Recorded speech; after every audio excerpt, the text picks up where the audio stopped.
Corona महामारी खातीर राज्याच्यो अर्थीक गणीत हालिल्ल्यान साबार प्रश्न उप्रासल्यात। या परिस्थितीत मुख्यमंत्री दोतोर प्रमोद सावंत हांणी सोमारा राज्याचे जीएसटी प्रतिनिधी आणि पंचायत मंत्री माविन गुदिन्हो हांच्या सयत केंद्रीय अर्थमंत्री निर्मला सीतारामन हांची भेट घेतली। ह्या भेटी दरम्यान राज्याक मेळपी जीएसटी येणावळ तशेंच नवीन अर्थीक धोरणां प्रमाण वेगवेगळ्या घटकांच्या करांत जावपी वाड मिना खणींचेर वाडिल्लो निर्गतीचो कर हे विशीं चर्चा जाली। जीएसटींतल्यान कमी येणावळ येवपी राज्याक 5 वर्सां केंद्र सरकारान शेअर दिवपाचो निर्णय ह्या नादी जाल्लो।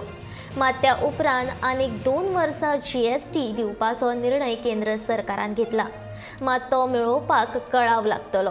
ते खातीर गोंयच्या वेगवेगळ्या येवजण्यां खातीर येवपी खर्च तशेंच कर्मचाऱ्यांचे पगार आनी निवृत्त वेतन दिवपा खातीर सरकाराचेर रीण काडपाची परिस्थिती आयल्या। ते खातीर मुख्यमंत्री दोतोर प्रमोद सावंतान घेतिल्ली ही भेट म्हत्वाची थारता। ही भेट फळादीक थारली अशी म्हायती मुख्यमंत्र्यान दिल्या।